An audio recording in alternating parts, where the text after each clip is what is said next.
no, sorry, 3:40 p.m., sorry. We are now calling the Joint Budget and Finance Committee meeting and Committee of the Whole meeting to order. It's Monday, June 24th, 2024. Councilors, have you had a chance to look at the minutes from the last meeting? Yes, Madam Pro Tem? yes. Madam Chair, I just wanted to make one correction. I was not present for the June 10th meeting. Okay. So we'll make a note that on the minutes from the meeting from June 10th, that President Pro Tem Alexander was not present as well. Thank you. And I think, is there any more correction? Okay. Second, all in favor, say aye. Aye, that item passed. Next item is consideration of the consent agenda. Councilors, have you had a chance to look at the items? Councilor Abbott? Or Madam Pro Tem? Whoever wants to go. Yeah.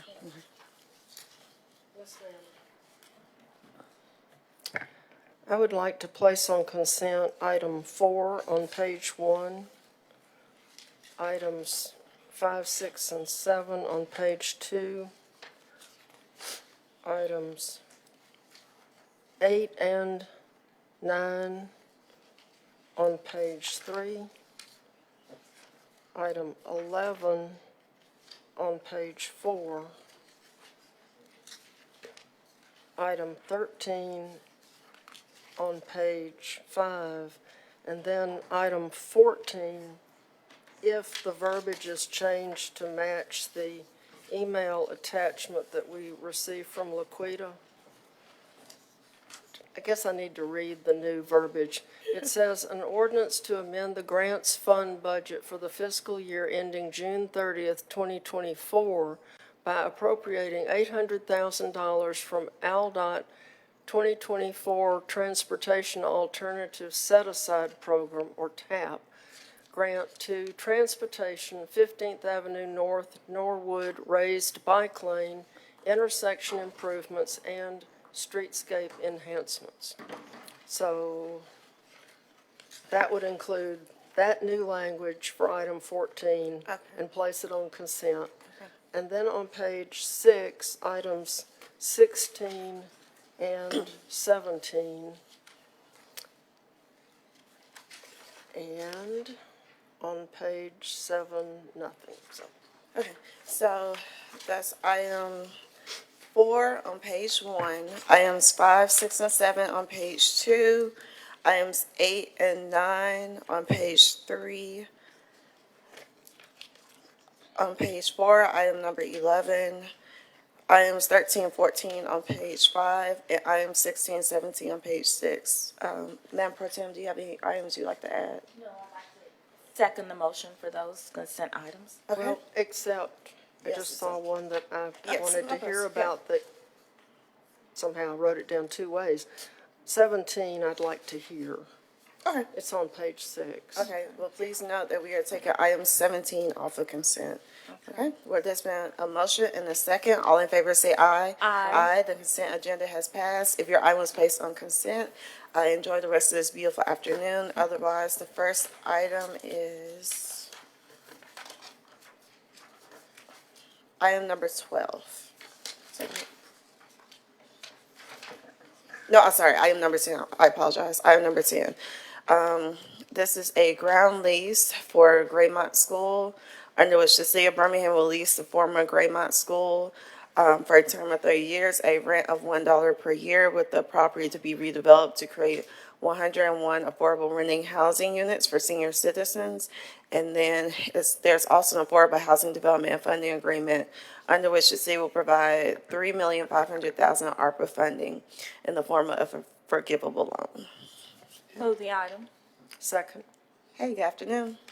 Good afternoon. Corey Stallworth. I serve as Senior Deputy Director of Community Development.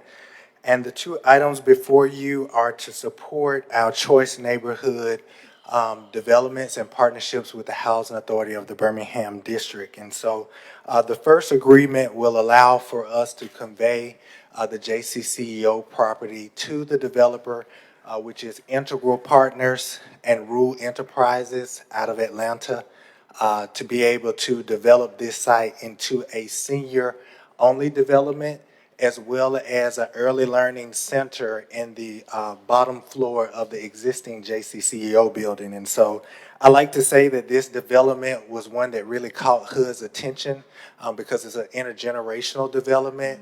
And so they were very pleased to see that this would be our first phase of development for the choice. And so it will be a retrofit of the school building, and so it'll be gutted, but we will maintain the historic fabric of the building, but the interior will have to be gutted to accommodate the senior apartments as well as the early learning center.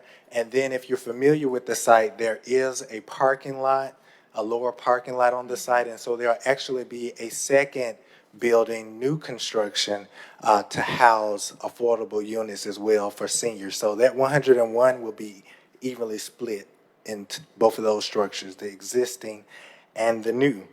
And so we need to convey the property to the developer so that they can make their 4% application to the State Finance Authority. And so they have to have some level of site control to be able to do that. Also, as we typically do in affordable housing, we are also providing a subsidy of $3.5 million to support the construction. And so this will go towards supporting infrastructure on site, the rehab of the existing JCCO building, and to support the new build. And the total development cost for this is $27 million.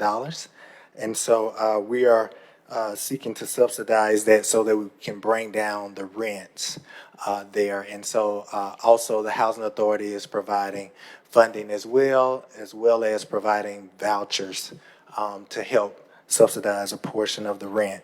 And so this first phase is very critical to the development because we're not relocating people from the existing Smithfield public housing site first, like was done at Southtown. So this model will be different to preserve people in their communities. And so we're going to do a build first model, JCCO. We're going to build it first, and then we're going to relocate residents from the public housing site into this new beautiful community. And so there's just an overview of where we are now. If we are able to get approval, the developer seeks to begin construction in late October. Okay. Thank you. Madam Pro Tem, do you have any questions? Yes, thank you very much. Very excited to see this project. I know that seniors are often faced with what do they do with housing later in life, and it's become empty nesters and our homes are too large. And so glad to see the rental portion of this and the subsidy, or I want to say subsidization, but the help Yes. that's going to go along with this. Just some questions about the property. I know that there is there an annex across the street, or there's a small building that's adjacent to the school? Would that be part of that property as well? this Yes, entire that'll be campus? part of it, and so we want that to be actual community space for the larger community and to support the kids that will be in the early learning center. They can go there for their gym activities, as well as we want to have programs for the seniors on site. And so that would be kind of like a community space. Very good. And I do like the multi-generational purpose of this. Another question, as far as the property itself also, so it will be a build-out of the current school building, like you said, the history there. Yes. And so rich and embedded in that community. So is this just building living spaces within the school, or is it a whole new process or project that would take? So it's a little bit of both, but we want to preserve the former Greymont School because that history is important. We're going to preserve the plaque, even the windows, the size of the windows, how everything looked on the outside will be preserved. It may be updated a little bit where we need to do some painting, but the interior will be fully gutted to accommodate the elevators that need to be replaced and new walls and doors. So when you go inside, you'll have probably larger hallways with front doors to apartments instead of office space. So we'll preserve that building, but then there will be a new building constructed alongside of it, which will still bring, homage to the architectural elements in the neighborhood, but it will be a newer, more modern-looking building to complement, Okay. the rich history. And just one more question about we're using money from the Choice Neighborhood. That monies, or this is all the ARPA dollars that we're using here? So yes, choice neighborhood funding is a part of the construction capital stack, but also 3.5 million in ARP dollars. And so if you recall, when we started this process about 2 years ago, we said that we would provide funding for each development as it comes online to be able to help subsidize that. So it's a mixture of HUD funding from the choice neighborhood, city funding, housing authority funding, as well as state. So it's really stacked with different sources to make these developments available. Very good. Thank you very much. Those are my questions, Madam Chair. Thank you. Okay, thank you. Counselor Abbott? Yes, okay. At the end of 30 years, the rental period is over, and then we own 101 affordable rental housing units, and we're going to manage them? Yeah, so there's an opportunity to renew. That probably wouldn't be ideal, but in a lot of cases, that could be either renewed or amended with the current developer, or if we want to seek a new management company at that time or operator, we can pivot. So that will allow us to make the changes that we need. Okay, so Graymont School belongs to the city of Birmingham. We're leasing them the ground floor for 30 years or the whole building? We're leasing the land and property, ground leasing the site. The entire site? Yes. So they're in charge of everything, and you said Veranda is integral? Yes, and so Veranda at Graymont School LLC is the entity that was created to apply for the tax credits. But a part of that entity are the principals that sit on the development firm, which is Integral, and Rural Enterprises, as well as the Housing Authority is a part of the LLC as well. But the LLC was created for the tax credit purposes. Okay, and the three partners are Integral, the Housing Authority, and who's the other one? And Rural Enterprises. Rural? Rural, R-U-L-E. Oh, Rural. Yeah. Okay, I just didn't understand. Rural Enterprises. Okay, so they rent it for $1 for 30 years, and they use our money to build out the building. And then who gets the rent?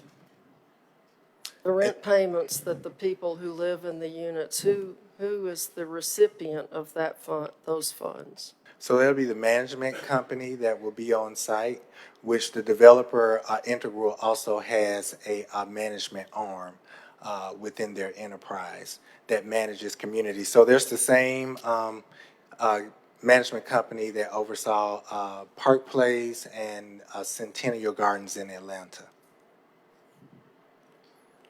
Okay, And so they will use that funding to do any maintenance on the site, to help build up reserves and all of that, to be able to take care of the site over the next 30 years or so.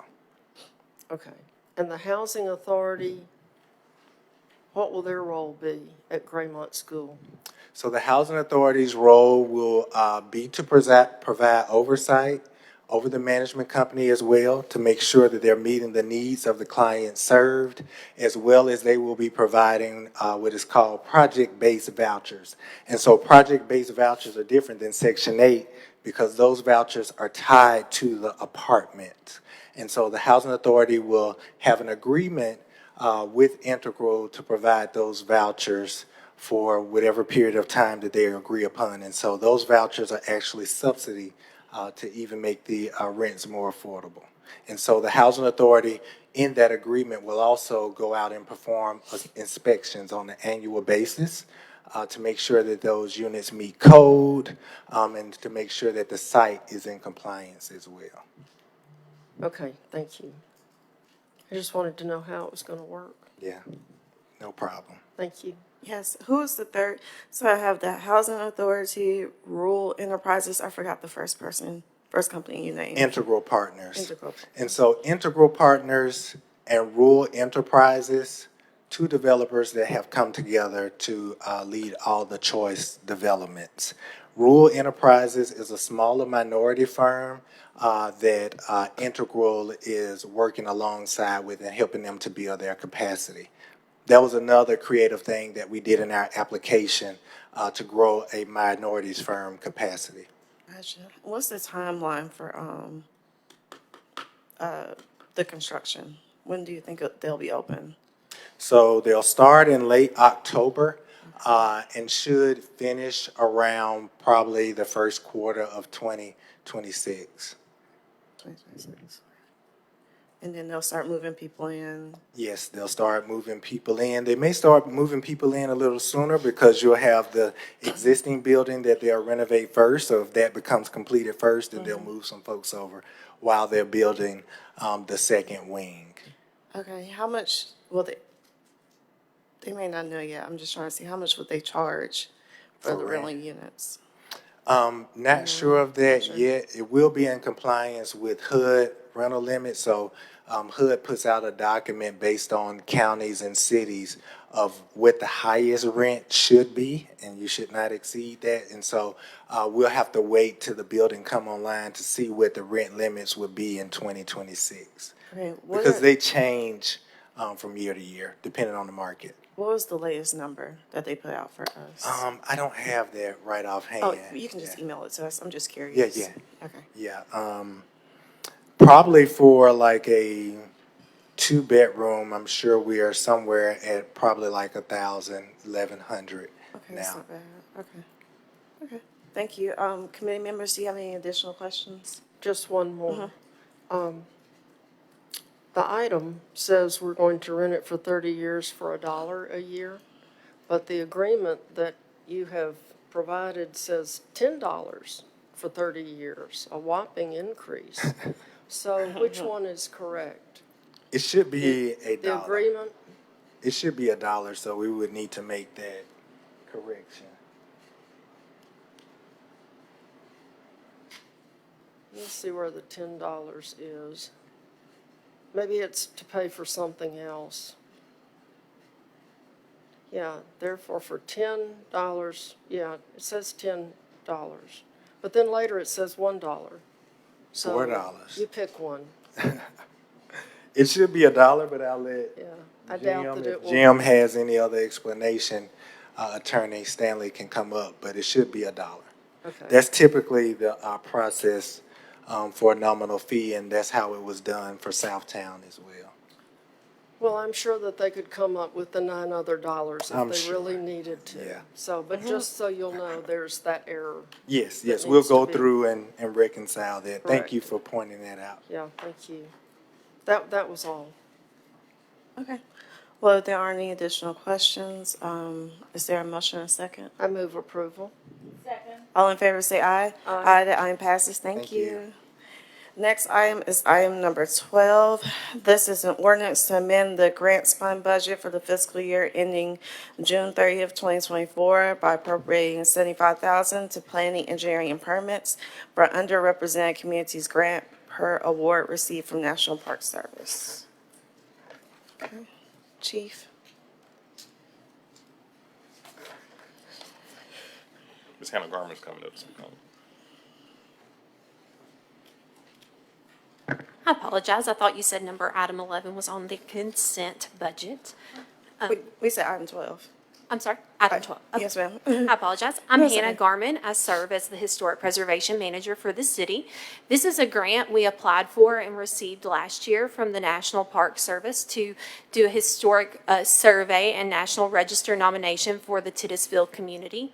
And we were awarded that at the beginning of this year. So this is just finalizing those funds into kind of the budget. Okay. Counselor Abbott?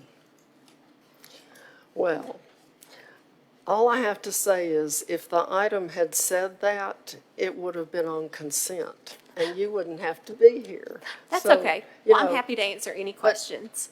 But it's helpful for the items to explain what we're doing just because it saves time. And I know that the counselor, our chairman, is excited about this one. So I think it's exciting for the entire city. And I thank you, because my question was really, what were we going to use the money for? Yes, ma'am. We'll be, I'm actually working on the request for proposals right now. I hope to have that done this week, so we'll be submitting that. So consultants will be able to, submit that, and we'll move forward with the process, hopefully in the next couple of months of getting that actual nomination started. Good, great, thank you. Yes, ma'am. Madam Pro Tem? Thank you. No, I don't have any questions. Okay. Is there a motion and a second? I move approval. Second. All in favor, say aye. Aye. The item passes. Thank you. Next item is item number 15, an ordinance to amend the grants fund budget for the fiscal year ending June 30th, 2024 by appropriating $3 million to community development from HUD to North Birmingham School Project. Okay. Where'd Corey go? Is it Chief or? I can do my best to answer Cordy, because I know this is the money that we got from Terry Sewell that the council allowed us to apply for a grant for the North Birmingham School property. So this is just in receipt of the funds that we received from Terry Sewell. Oh, I thought we did that already, but, Yeah, that was the applying of the grant. This is accepting of the grant. okay, gotcha. Councilors, do you have any questions?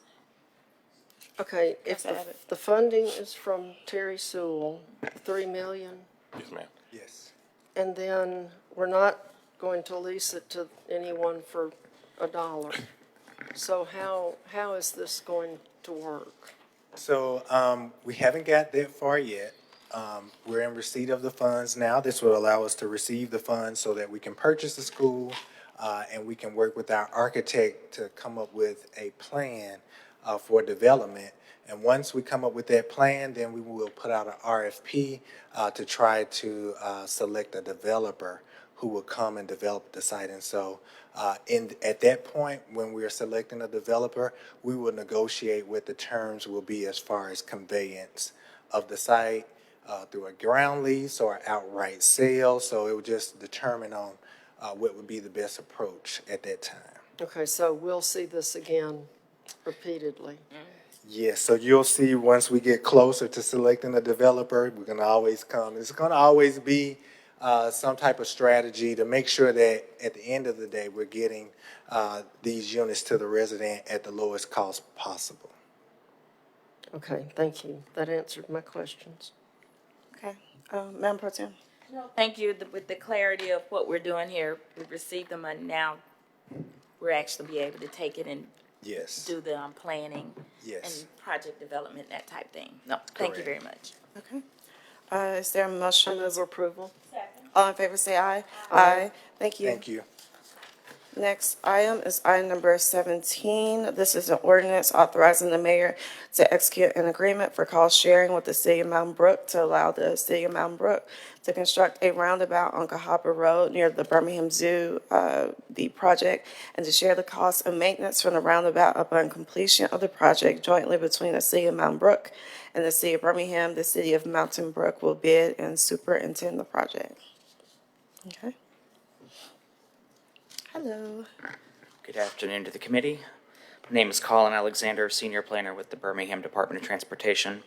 And this is an agreement that the council has actually already seen. So if you recall, in 2017, the city of Mountain Brook was awarded a CMAQ, Congestion Mitigation Air Quality Grant, to construct a roundabout at the intersection of Cahaba Road and Lane Park Road. And we agreed to partner with Mountain Brook on that to split the cost of that. There have been delays in this project over time, and they're now to the point where they're planning to let this project later this year and start construction. But the agreement had expired last year. And so all we need to do is go back and update the agreement to say that, to get it into current year standing so they can go ahead and move forward with the project. Okay, perfect. Madam Pro Tem, do you have any questions? No, I don't have any questions. Thank you. Okay. Now that we know that we're this is something we've done before, we just need to update. Exactly, yeah, it's just because the project had been delayed and there was a 4-year time frame on the agreement. It had expired last year, so now that they're ready to move forward, we're updating the agreement. Okay, thank you. Okay, thank you. Counselor Abbott? Okay, so the plans that we had a long time ago are still in force. No changes have been made except for us to give permission for our property where the zoo's corner is to be taken as part of the project. It's my understanding, yes, that's correct. And it's the same project that we've had the whole time going forward. We're just now ready to construct, and because it's taken so long to get there with various reviews and right-of-way process and utility process and things like that, it got to the point where the agreement just had to be renewed.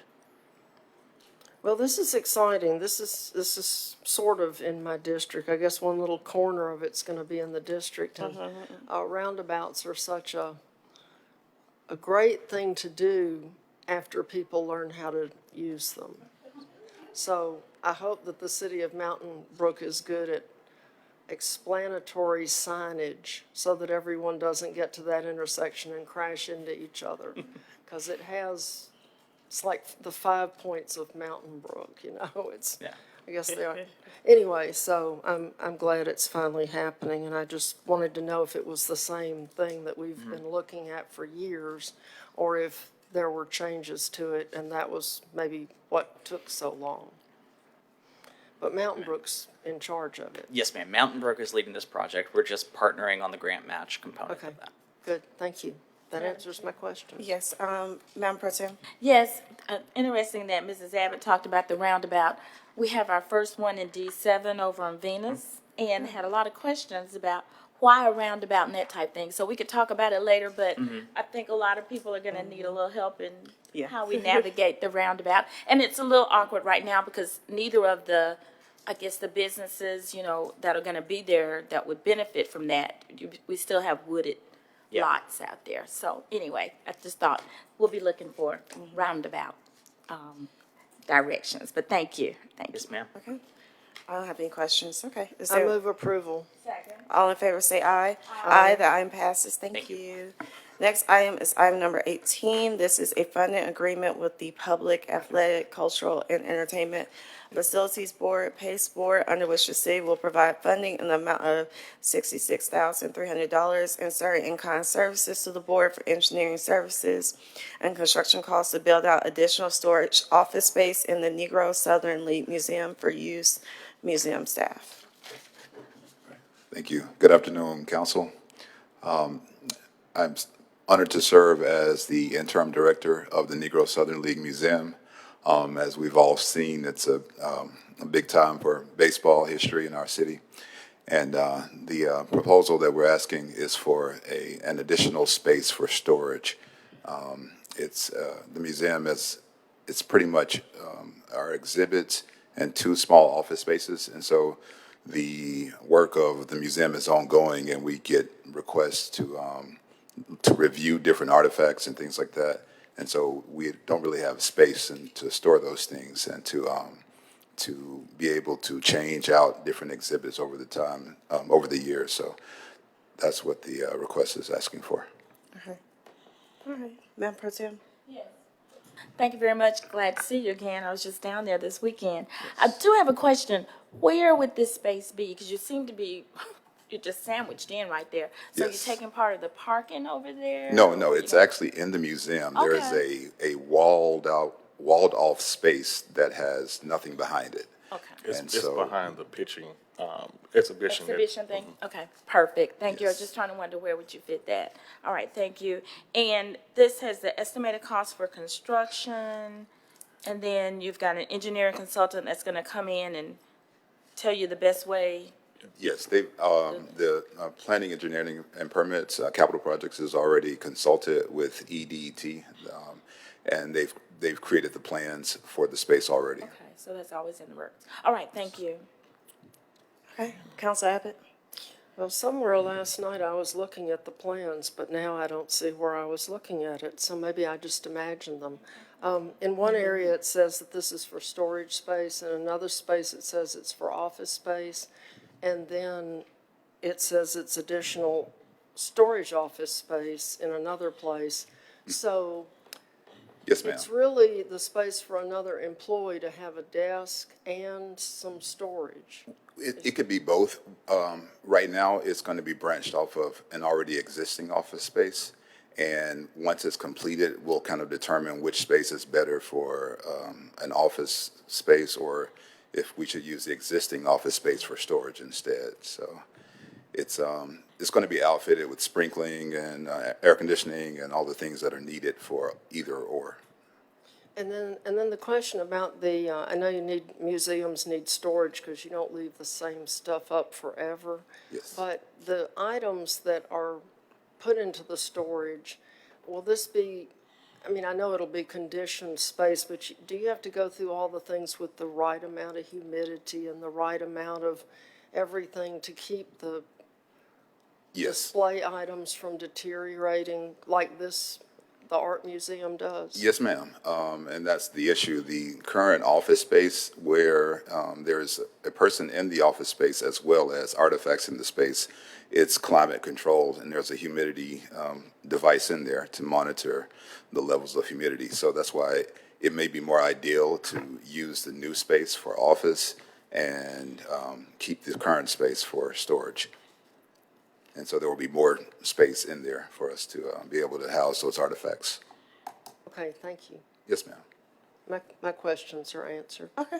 I don't have move any questions. approval. Second, all in favor say aye. Aye. The item passes. Thank you. Yeah.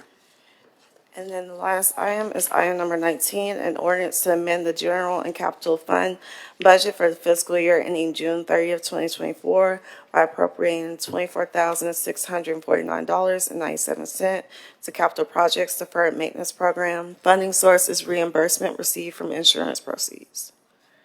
Okay. Chief, Yeah, any questions we can answer? Councilor Abbott. Well, okay, this funding source is from insurance proceeds? Yes. This was like what happened? It was something that we were dealing with, a patching contract, that we had an inconvenience, and we were paid by the contractor for insurance proceeds. Okay, so this $24,000, is it like, I see that it's for deferred maintenance and we have lots of it. Is there any particular deferred maintenance, or it's just going into the deferred maintenance pot? So we kind of use deferred maintenance for those different type of patching issues that come about. So this is one of those cases that didn't come out the original patching contract. So we use deferred maintenance to offset. So it's basically reimbursing what we got the first funding source from. Okay, so like this would be something unexpected, like you had a sinkhole and then you had to patch up the street after you repaired it? That is a great example, yes, ma'am. Okay, thank you. Okay, Madam Pro Tem? Yeah, just want to be sure I'm clear. So we receive funds through insurance, or it's almost like a repayment, and now we're just putting it back into the bucket again. Okay, thanks. Okay. All right. I move approval. All in favor say aye. Aye. That item passes. We don't have any old or new business. The next Budget and Finance Committee meeting will meet on Monday, July 8th at 3:30 p.m. Is there a motion for adjournment? I move that we adjourn. All in favor say aye. Aye. Thank